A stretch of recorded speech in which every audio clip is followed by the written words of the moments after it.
one of the most important heritage of Rome has been the Latin language. There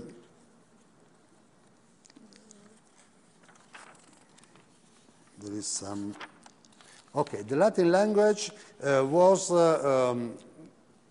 the influence of Latin language was possible, and here we come back to the role of the Church, thanks to the influence of the Church from the fall of the Roman Empire till the unification of Italy. When the Roman Empire falls in the 4th century after Jesus Christ, the Church, in a way, takes the place of the Roman Empire. There is a lack of power, and this power is taken by the Church, by the Pope.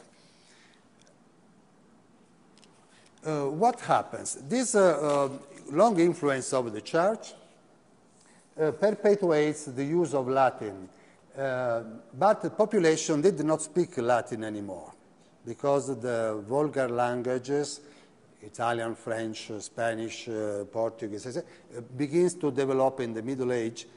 But the official language is Latin.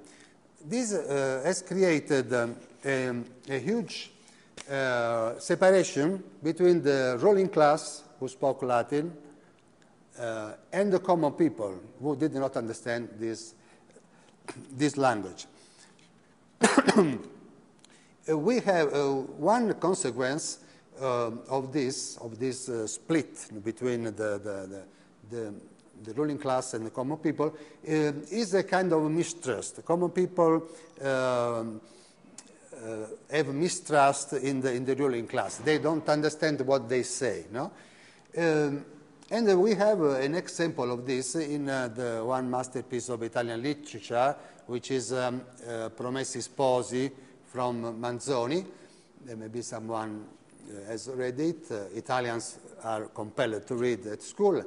And we have a very interesting personage created by the fantasy of Manzoni, who is Azzecca Garbugli. Azzecca Garbugli is a strange word that may be translated as follows: is someone able to bend the law to his interests, using quibbles and tricks and mysterious Latin formulas, impossible to be understood by common people, who will always succumb.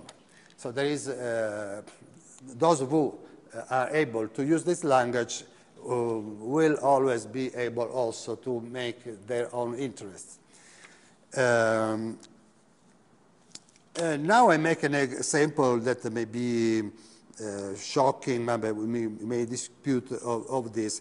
This is, I think, a character of almost generalized in among Italians, and a blatant example of this reality.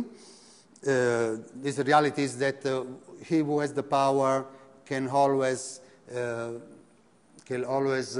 the power to his advantage. The present president of the government, Silvio Berlusconi, in my view, but is only my view, is an example of this way of behaving, in the sense that he was able, while in power, to make a special law and to avoid processes using well-paid lawyers who were able to, for instance, to relax the process, to get a prescription after a few years. Now you have the prescription of the charges. And many foreign, when I went abroad and when for the first time Berlusconi became president in the beginning of the 90s, many foreigners were astonished how it was possible that in a modern democracy a person which evident conflict of interests, because we must consider that Berlusconi is also a very rich person, is also a owner of television nets, has many financial interests. So there are many conflicts of interest. And so many foreigners asked how it's possible that in a modern democracy such a person is chosen by people, because he was chosen democratically, was absolutely. The answer is very complex, and I will come back again. But one possible explanation is that the behavior and the personality of Berlusconi confirms the well-spread idea that the law is not the same for everybody. And if one has the right means and connections, he will always try not to pay what he is supposed to pay. So there is a kind of diffused admiration for this kind of person, a kind of behavior. Okay, now coming back to our theme, which is the influence of the Catholic Church on the Italian identity, we see that for many centuries the Church has occupied a very important place in Italian power, in Italian politics. There is a document, which is a false document, who was created by the Pope, we can imagine, which is called the Donation of Constantine, in which you see this picture where there is the Emperor Constantine, who had the power over the territory, who gives the crown devotedly to the Pope. No? And in this picture, this hypothetical donation, will never happen, is shown. So the Pope had the right, you see the Pope give a blessing to the Emperor. He gets the power to rule Italy, not only spiritually, but also temporally. No? He gets a temporal power over Italy. The purpose of this document was, of course, to enhance papal territorial claims. So the Pope, after the fall of the Roman Empire, becomes the only authority, political authority, real political authority in Italy. We must also consider, as we can see in this picture, that Italy remains for many, many centuries divided into many little, small independent states. This is the photograph, if you want, of Europe at the end of the Middle Age, 14th, 15th century.